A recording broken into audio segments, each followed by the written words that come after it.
All right, let's jump right into this explainer. I want you to imagine standing in a sweltering desert valley in the early morning light, staring down an army 3 times your size. Today, we are exploring a monumental case study in early Islamic history, the Battle of Badr. Over the next few minutes, we're going to unpack exactly how the Prophet Muhammad, peace be upon him, masterfully blended profound spiritual reliance on Allah with brilliant on-the-ground strategic planning. Just look at these numbers. It's the 17th of Ramadan, in the year 2 AH, so right around March 624 CE.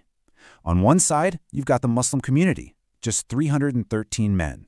A lot of them didn't even have proper armor, and they were carrying whatever weapons they could scrape together. Then, on the other side, the Quraysh of Mecca. We're talking about a massive force of nearly 1,000 heavily armed warriors, marching out with armor and even musicians to boost their morale. I mean, on paper, the odds were entirely impossible. So here is our syllabus for today's review. We'll be moving through context and the catalyst, strategy and shura, divine support and dua, the battle unfolds, the ethics of victory, and finally, the day of distinction. Let's get to it. Starting off with Section 1, Context and the Catalyst. It's important to realize this wasn't just some sudden random conflict. For 13 long years, the early Muslims endured severe persecution, economic boycotts, and literal torture in Mecca. In 622 CE, they finally made the hijrah, migrating over to Medina to establish a secure state. But the Quraysh, they kept threatening them. They had already seized all the homes and properties the Muslims were forced to leave behind. So, by 624 CE, when the Muslims set out to intercept Abu Sufyan's heavily laden trade caravan returning from Syria, this was a perfectly legitimate, defensive move to reclaim their stolen wealth. But notice the stark contrast between the two forces once the Meccan army actually mobilized. Over on side A, Abu Sufyan's caravan had already safely escaped, but the Quraysh army leader, Abu Jahl, arrogantly refused to turn back. He literally wanted to march to Badr, throw a feast for 3 days, and basically show off to all of Arabia. Now contrast that with side B. The Prophet, peace be upon him, is leading a highly disciplined force of 313 men.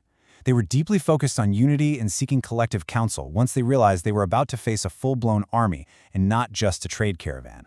And when the Prophet, peace be upon him, realized the stakes had changed so drastically, he didn't just give a top-down authoritarian order. He prioritized consultation. And that approach resulted in this incredibly beautiful moment of unity. Sa'd ibn Mu'adh, may Allah be pleased with him, speaking on behalf of the Ansar, delivered this deeply moving pledge. He said, "Go, you and your Lord, and fight, and we will fight alongside you." They absolutely refused to abandon their leader. And honestly, that unity was the very foundation for everything that happened next. Moving right along to Section 2, Strategy and Shura. Now this concept right here, shura, is absolutely crucial. It's the Islamic principle of consultation. The Prophet's leadership during this time is a timeless model for modern organizational management, really. He didn't just rely solely on his own worldly opinions. Instead, he actively sought out the expertise of the people around him, fostering this amazing culture where the best ideas could naturally rise to the top. And we see this translate into some genuinely brilliant tactical moves. A companion named Al-Hubab ibn al-Mundir, may Allah be pleased with him, who happened to know the local terrain intimately, respectfully asked the Prophet if their camp's position was based on divine revelation or if it was just military strategy. When he was told it was strategy, Al-Hubab suggested 3 steps. Relocate to the well closest to the enemy, block all the rest, and essentially deny the Quraysh any access to water. The Prophet, peace upon him, demonstrated immense strategic humility here. He accepted this sound counsel immediately and moved the entire army. Then, the very environment itself shifted in their favor. The night before the battle, a divine rain fell over the valley. Now, for the Muslims who were positioned on sandy terrain, this rain was a massive blessing. It compacted the loose sand, giving them firm, solid footing, while also purifying them physically and spiritually. But for the Quraysh, who were positioned down on lower, looser ground, that exact same rain turned their camp into a completely muddy, chaotic mess. It's like the battlefield was perfectly prepped for the believers. Which brings us to Section 3, Divine Support and Dua.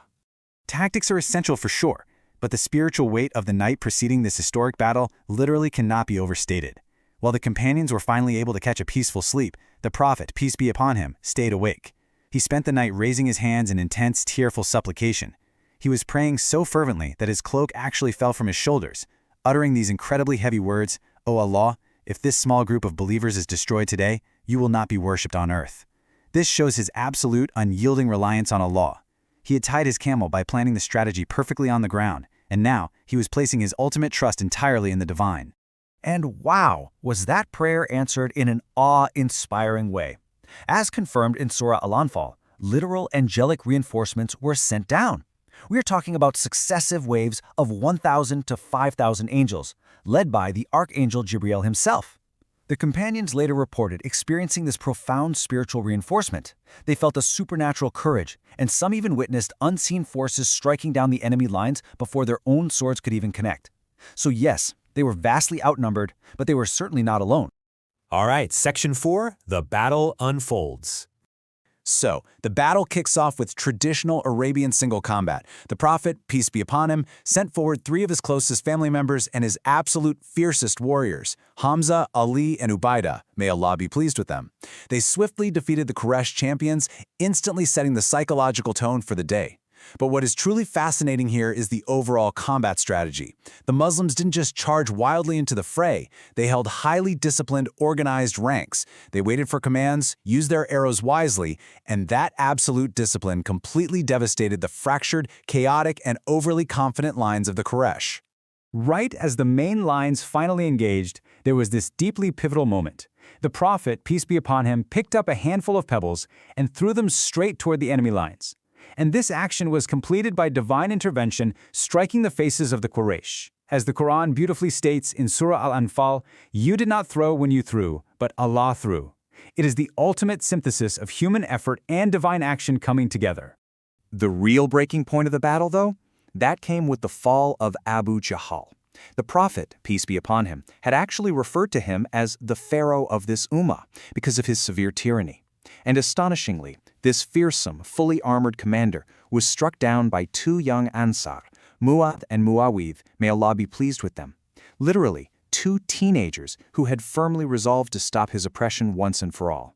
The death of their commander completely shattered any remaining Qurayshi resistance. The battle was effectively over. Next up, Section 5, Ethics of Victory.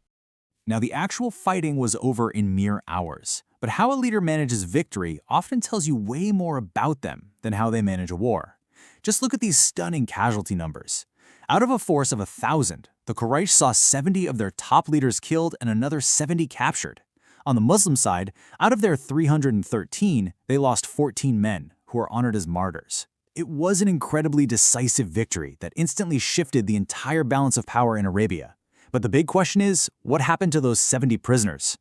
This is probably one of the most surprising and profound takeaways from this entire explainer. The Prophet, peace be upon him, instructed his companions to treat the captured prisoners with immense dignity, even sharing their own food with them. But here is the amazing part. For those prisoners who couldn't afford a financial ransom but knew how to read and write, the Prophet set a completely unique condition for their freedom. They just had to teach 10 Muslim children how to read and write. Think about that.